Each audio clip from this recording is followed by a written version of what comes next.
Yes, it is, and welcome back as we head into Hour 2, Monday, January 25th, 2021. It's great to reconnect with our good friend Brandon Weichert, publisher of the Weichert Report. We didn't have him last Monday because of Martin Luther King Day. Boy, it seems like it was more like 10 years ago than a week ago. Things are moving so fast. He is also, of course, the author of the great book from last year, Winning Space, How America Remains a Superpower. And he's been writing on a few important things here, from not only space, but also a really strong column on Joe Biden's rejoining the Paris Climate Accords. And he is revisiting for us the true origins of COVID-19. Brandon, good to talk to you. Thanks for rejoining us. Well, thanks for having me, and it's nice to be back. Yeah, you betcha. You betcha. I want to start with COVID. I was talking a fair amount about it in the last segment because it's interesting how things are changing in an ironic way in some respects, where certain states that are seeing rising cases are now beginning to liberalize some of the shutdowns that they've been engaged in, most particularly California and New York. But it gives us an opportunity to look at something you were talking about, I think with John Batchelor, if I'm not mistaken, about the true origins of COVID-19. I just wonder if we're not going to, I don't know, a year from now, 2 years from now, 3 years from now, if anyone on any level of this is going to have any accountability. I just don't know. I doubt it. The way things are looking, I just tend to doubt it. And that not only includes American leaders, but the Chinese government. And tell us what you told John about the true origins of COVID-19, if you don't mind. Sure, no problem. Basically, as you know, there's been a big question mark around the origins of the COVID-19 disease. There were real questions being raised early last year as the disease propagated, and then all of it seemed to kind of disappear. And I experienced this firsthand. People both in the medical community, in terms of the policy side, and then the military policy people, and even the political establishment, both parties, including Trump, stopped wanting to talk about the claims that COVID-19 may have leaked from a virology lab in about a year ago, and that the COVID-19 strain was not actually a naturally occurring phenomenon. And what came out the last week of the Trump administration, and why they didn't do this earlier, is frankly disgusting. Secretary Pompeo authorized a bullet point list of all the things that might explain why and how COVID came from a lab and was not a naturally occurring phenomenon. And then sort of this rush started, not just in the United States, to try to answer some of these issues that were raised by the Trump administration as it was leaving, but also the World Health Organization, which is notoriously pro-China. In fact, now that the United States had, for the last year, pulled out of the WHO had basically become an extension of the Chinese Communist Party because the Chinese were the largest funder of it. But even the WHO, China-friendly as it is, they were the ones getting angry that Beijing was not allowing WHO investigators into Wuhan, as they had promised to do. Now, mind you, originally it was supposed to be WHO investigators were supposed to be let into Wuhan a year ago, but they signed a deal with Beijing that would basically allow for the Beijing to delay the entrance of those investigators. But now they need to get in there because part of figuring out how to cure a disease, a pandemic event, is you have to actually go to the source and you have to sort of talk to the initial wave of people who were infected, and you have to also get original samples. And as it turns out, China does not want to let investigators in, not just American, but World Health Organization investigators. And that, to me, spells a cover-up. And so what I talked to John about last week, and this was in response to Secretary Pompeo, what he released, was basically all the evidence that I and others like Bill Gertz, Steve Mosher, as well as a slew of other people who will not go on record, but I know from the Pentagon, who are in biodefense, who do not buy the official narrative. And basically, explaining how COVID-19 may have been what's known as a gain-of-function test, and it actually may have begun as an NIH, National Institute of Health-funded gain-of-function test in 2014 and 15 that was partnered with UNC, University of North Carolina, Chapel Hill. And when Francis Collins, the head of NIH, shut the program down because he said if this thing got out of a lab, we wouldn't be able to contain it, UNC Chapel Hill, which had already inked a deal for research and development to be done in Wuhan, it's believed, may have moved that research from America to Wuhan so that it could be continued there. And we see a wider pattern happening in the biotech field where American universities and biotech firms, because of the regulations being so high here in the United States and overall in the West to do experimental research and development in the biotech field, they'll move the actual R&D over to China, which does not have the same level of standards or safety protocol. And so that is a theory that's been out there. I personally am leaning in that direction. Obviously, it hasn't been proven, but Pompeo's release of that information as they were leaving as the White House was changing over from Trump to Biden, and the fact that the WHO still has not been let in, and the WHO is actually being very critical, finally, of Beijing because of this, indicates that there's more to this story than the government, our government, is willing to talk about. Brandon, are we pretty sure that the original narrative about wet markets is not true? Well, again, no one will come out officially and say anything countering the narrative, and that's largely twofold why they're not doing that. By the way, let me ask, as you get into the two folds of that, it's China's interest to have that be the narrative, correct? Absolutely. Okay. Absolutely. Go ahead. Sorry to interrupt. I just wanted to clarify. That's fine. It's actually threefold. The first reason is until we get actual original genetic samples of the COVID-19 strain, we will never be able to know for sure, and I'm convinced China's already destroyed those. The second point is the reason that we wouldn't want to press China on this is because militarily, and I've spoken to many people at the Pentagon about this off the record, the military, our military, is no longer sanguine about being able to take on China militarily. And the third point is that there's so much cross-investment now between American biotech and the investing community here, and with R&D going on in China, that it is not financially or scientifically lucrative for us to accuse China of potentially being potentially having created this in a lab and either accidentally or intentionally releasing it from a lab. And so those three factors are working against people like myself who, at the very least, just want to know the truth. Maybe we don't have to retaliate. Maybe it was a true accident, but we want to know the truth. And it's not getting out, and I don't think it'll ever get out, especially with the Biden administration now. But that's what's going on with COVID, and that's what I was talking to John about last week. We're talking to Brandon Weichert. Brandon, one of the odd things about our, what's the word I want to use, contest with or against China, is that, the parallels to what we did in the long twilight struggle with the Soviet Union, they just don't exist, right? Because we didn't have American business or other educational institutions, a little, but not in the sense that we have them now. And we didn't have corporate interests in the Soviet Union that American corporate interests in the Soviet Union that were vested in undermining the American cause, right? It's a very different, odd kind of cold. Is it a Cold War with China that we're engaged in? I don't know. I do know that the only parallel we're going into a break. Maybe you can talk about this when we come back.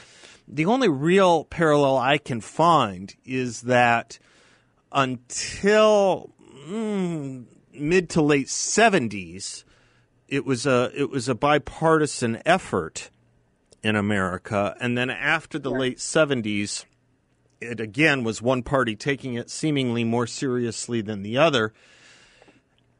But other than that, it does seem like we just had no kind of interest, no academic interest, no corporate interest, no financial interest in the Soviet Union that continually undermined our efforts the way we seem to have with China now. Can you talk about either the rightness or wrongness of that observation when we come back and the challenge it may present going forward? We'll be right back thank you. We'll be right back with more from Brandon Weichert, publisher of the Weichert Report. You can get that free online, and author of Winning Space, How America Remains a Superpower. Be right back.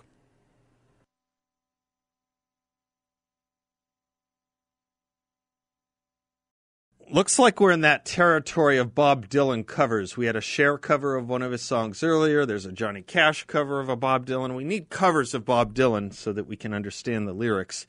But, these who doesn't want to hear Johnny Cash? Welcome back to the Seth Leibsohn Show. Brandon Weichert is our guest every Monday in our second hour, talking geopolitics and American politics, too. Domestic politics as well. Brandon, covering China, talking about the China situation into the break, I was talking about the challenges we face as a country geopolitically against China, and how, as hard as it was fighting the long twilight struggle against the Soviet Union, it didn't seem like we had institutional, corporate, and academic interests that were, shall we say, on the side of the enemy in and during the Cold War. I mean, there was spy rings here and there, but not institutionally the way we have vested interests and dependencies on China now. It makes things, at least from my perspective, all the more challenging, not only in fighting it, but even educating people about the fight. Can you address this? Am I making any sense whatsoever? No, you're making perfect sense. This is the issue that we're facing with China as opposed to the Soviet Union. China's threat right now isn't even military. That will come later. The real threat right now is how enmeshed they are in our economy, in our media space, in our culture. I mean, Richard Gere can't find a job in Hollywood because he's anti-China. He's so pro-Dalai Lama. I didn't know that. Yeah. Because of his outspokenness on the for the people of Tibet, huh? That's right. I had no idea. Right. I did not know that. Wow. Yeah, no, he can't find a job. I mean, that's why you haven't seen him. I mean, and then remember, he did that movie in 2000 or 1999 about where he's wrongly accused in communist China. Yeah. I'm forgetting the name now. Yeah. But, I mean, he is, and the reason is because the studios don't want to go near anything or anyone that is too hardline against China because it's a huge market they're trying to tap into. I had no idea.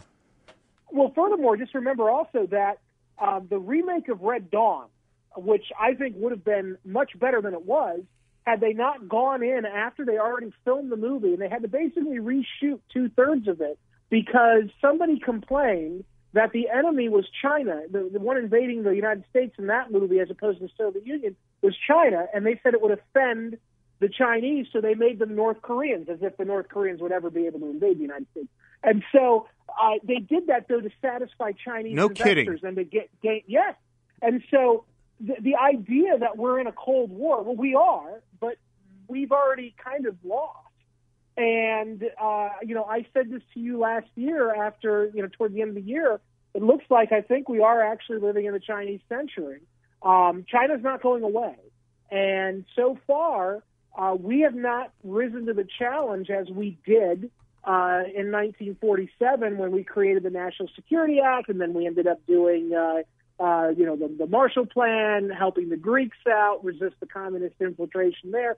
Sort of these big moves of the old ways of doing things to fight an enemy. We're not doing them now.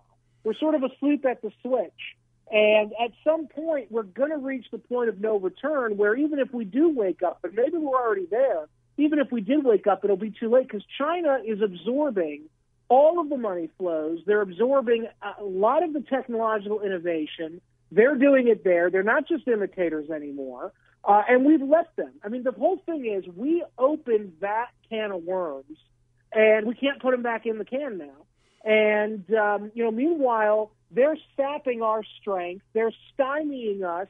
They've, enraptured at least half of our political class. Like you said, they've gotten most of our corporate class. And so all the elites who should be able to lead us in a resistance against China, they're not paying attention because they're all getting rich off of China. Why would they want to kill their cash cow? I want to return to that, but let me go to the delicate issue.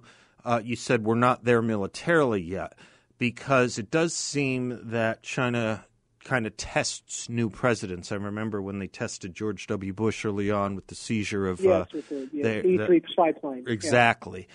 And that seemed to work out almost magically. But the latest is that China is moving warplanes. You can address that too. Yeah, China is sending warplanes into Taiwan space, right now. Yes. As a test of Joe Biden, I think. As a test of Joe Biden, but also look, in another decade, I would say in probably 5 years, actually, they will be at parity with us. Right now, they're almost there.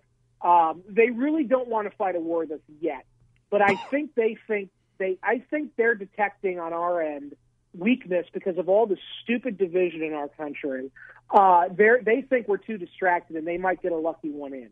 And so one of these times, the overflights of Taiwan are not just going to be overflights. Yeah. I would remind your audience, a month ago, the largest joint Chinese-Russian naval and air exercise was conducted that purposely and wantonly violated South Korean airspace.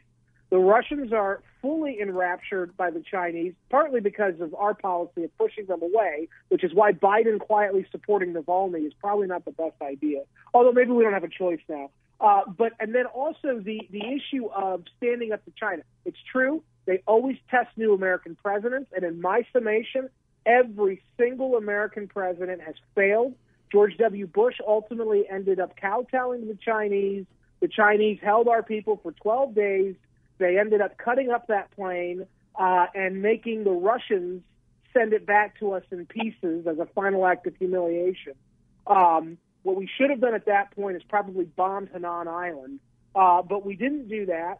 And now the Chinese are catching up. And by the way, the Biden administration does not seem to think China is as big of a threat as the Russians. I can tell you, I'm up here in D.C. right now. All of the input requests from me have been about Russia, not about China. Yeah, what is that about? Why? It seems like it's a weird inversion of Nancy Pelosi's phrase, but it seems like all roads lead to Russia for the Democrats. The Democrats are convinced, they really believe this, that the Republicans and Trump conspired with Putin to make Hillary lose. And there's also a real threat there where for the last year and a half or the last year, for whatever reason, the Trump administration did not respond to the SolarWinds cyber espionage attack. And so the Democrats want to get revenge for that. But there is also the political angle that a lot of Democrats in office today genuinely think Trump was a Putin stooge. And so they want to get revenge. And this thing with Navalny, I am convinced, is a Western operation. We're backing him at the intelligence level, at the NGO level, and we're trying to overthrow Putin. I think it's going to blow up in our faces in a big way. Democracy doesn't work in Russia. I don't like Putin, but I don't know if Navalny is going to be the guy that can save the day. And even if he is, it's going to be chaos over there with all those nukes. We should not be involved. But the Democrats and Biden want revenge. They really think that Russia tried to overthrow our election. Unbelievable, this idea fix. Brandon, we got to take a break. I wanted to do a little bit of the Paris Climate Accords, too, when we come back. Can we talk a little bit about that? And we'll circle back on Russia, China, and everything else as well. We'll be right back with more from Brandon Weichert, publisher of the Weichert Report. Weichert is how he spells his last name, author of Winning Space. Be right back.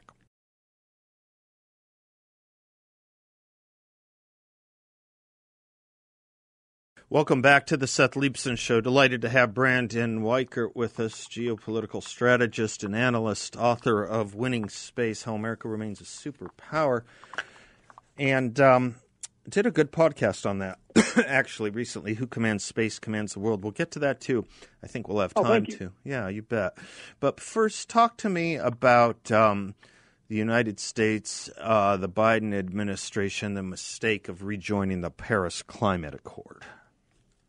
Well, on its face, it's a bad idea because it needlessly hamstrings the United States and its ability to produce affordable energy that's widely available for anyone in the United States. It hamstrings that in favor of these as yet to be built out and fully developed alternative energies.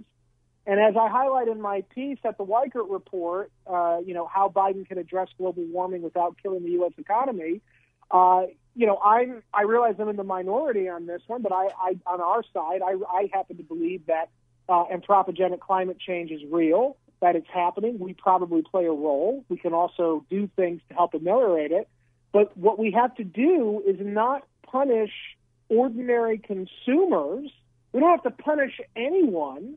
We all made decisions that got us to this point. Instead, what we have to do is innovate new technology. And the Green New Deal is not the way forward. Neither is the Paris Climate Accord, because both are punitive in that they try to punish the United States and average Americans for simply consuming energy, which we all need to do in order to live our lives. And then it also tries to get us to become reliant on technology like wind or terrestrial solar power that in no way could ever possibly replace the cheaply produced fossil fuels. And in the article at my website, I detail, the damage that this will do. We already know, for instance, in the Nordic countries in Europe where they've embraced wind, even though wind is in abundance there, they basically have hugely expensive energy bills for their ordinary average energy consumers because it's just it cannot replace cheap fossil fuels. And also the intermittency problem. Basically, wind and traditional solar power suffer outages because there's not always wind and there's not always sunlight. And so, and then with sunlight, with solar, there are issues with the batteries. So the batteries are never big enough and can never hold the charge long enough to continuously supply human civilization, particularly American civilization, the way that we would need it to in order for it to be economical and efficient.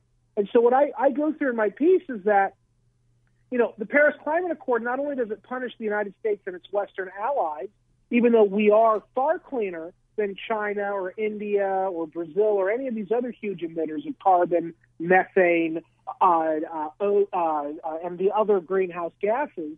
But basically, the Paris Climate Agreement also implicitly gives a pass to countries like China. I was just going to say back to China again and the payoffs to China, yeah. Yes, and it lets them emit these greenhouse gases, which are noxious.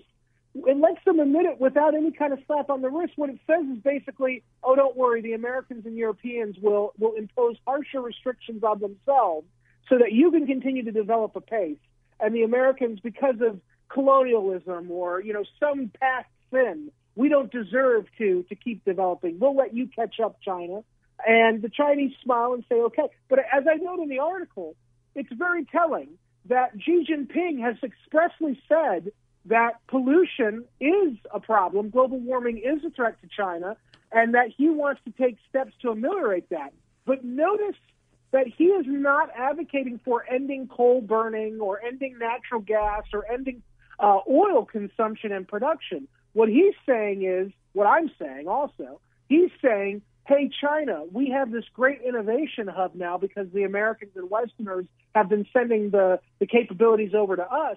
Let's now use that to out-innovate the West and create nuclear fusion and invest in nuclear fission and invest in space-based solar power, which is infinitely more attractive. And also everything we should be doing, Yes. Let's pick up on that. This short segment. You're good for the rest of the hour, right? Yeah, absolutely. Yeah. Absolutely. You kind of I imagine your calendar on your Mac every Monday. You just have it blocked out. Seth Leibson shows. I do. So, yeah, good. From now until infinity, or until our natural end. I'm Seth Leibson. He's Brandon Weichert. We'll be right back.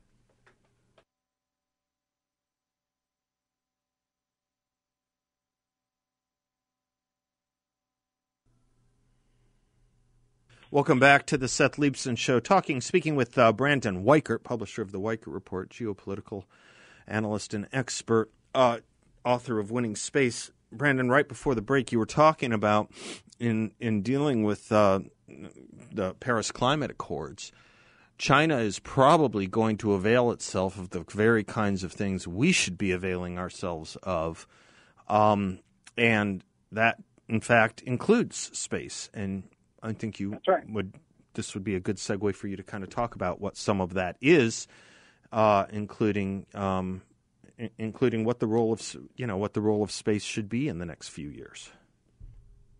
Well, yeah, the role of space should be paramount. It is the ultimate strategic high ground. Not only do we, basically every aspect of civilization in the United States relies on satellites to function, which are very vulnerable to disruption, as we've spoken about before.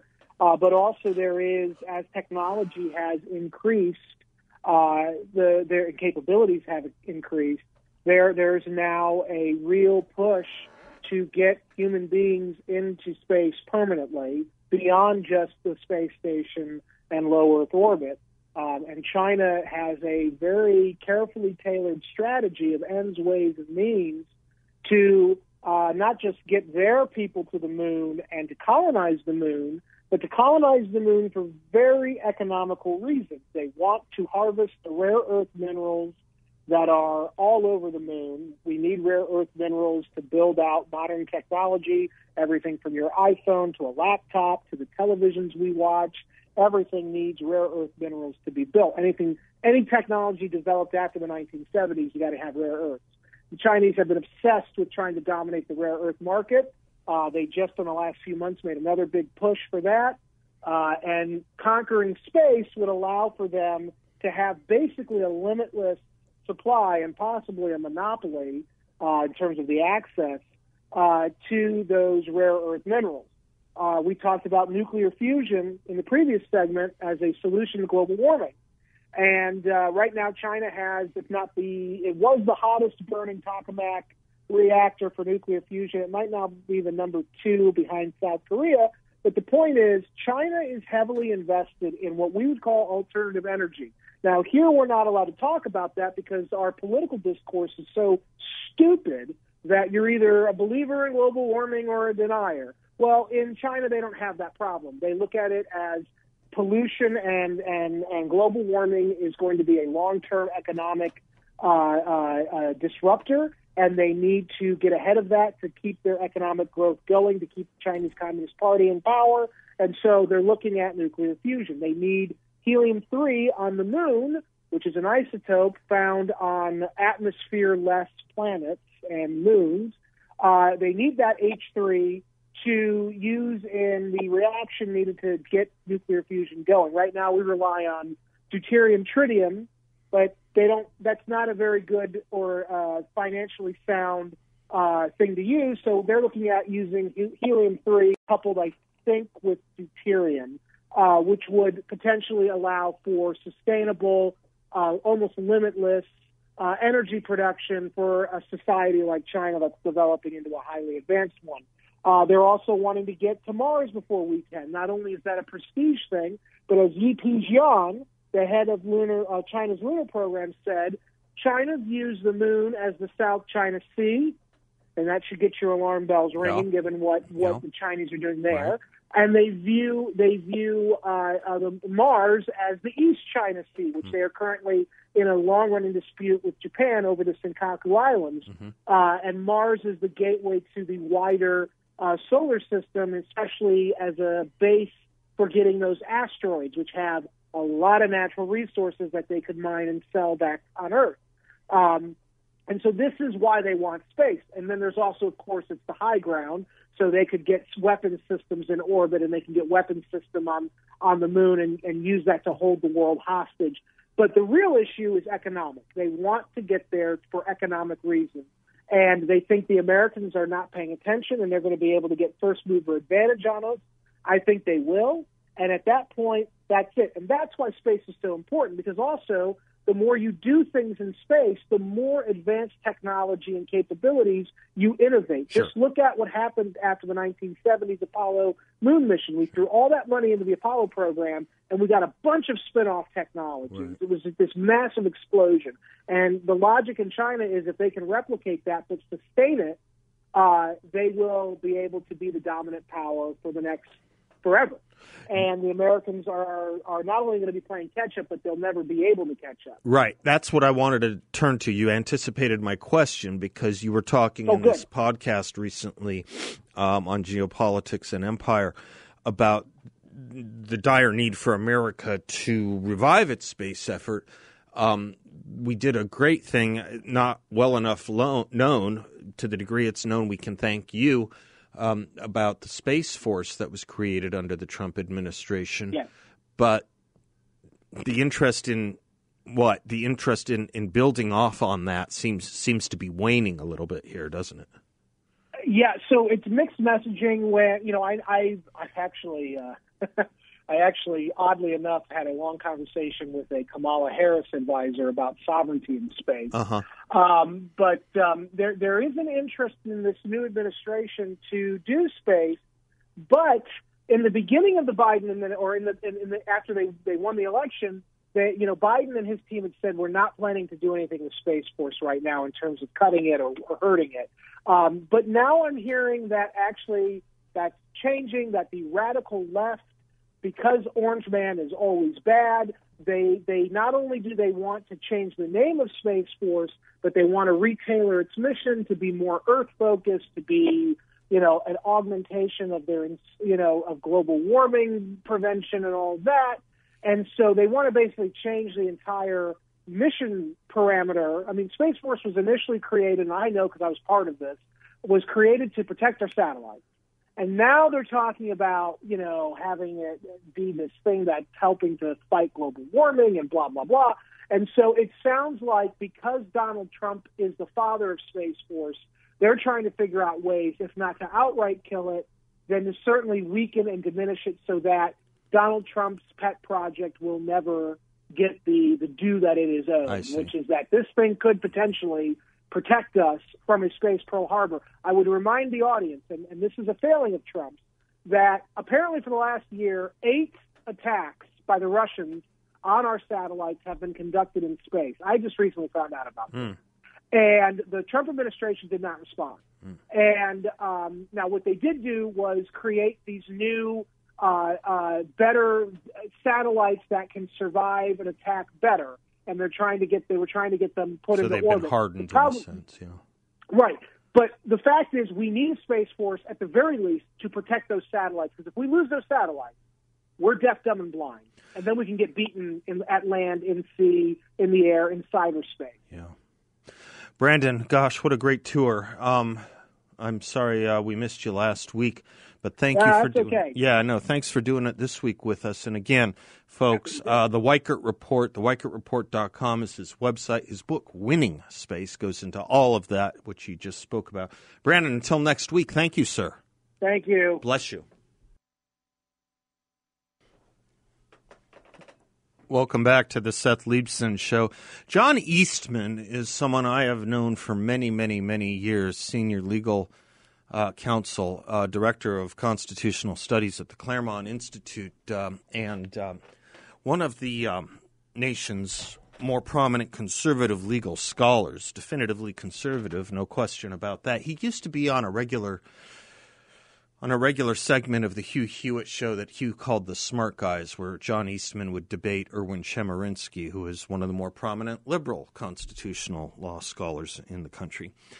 And John Eastman was involved in representing some of the president's legal case post-election, and he spoke for a total of something like 3 minutes at the January 6th rally, right after Rudy Giuliani. You can see it on C-SPAN.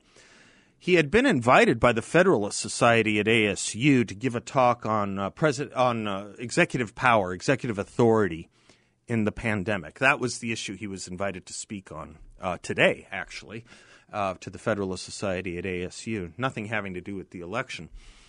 And yet, the calls to cancel this have created a tornado at ASU. Indeed, the dean of the law school at ASU wrote out a public letter saying, while we respect our students' First Amendment right to host events like this, we believe Mr. Eastman is beneath the standards of ASU law. I don't know how many times John Eastman has testified before Congress, more than we can either count probably. I don't know how many cases in front of the Supreme Court he's been a part of.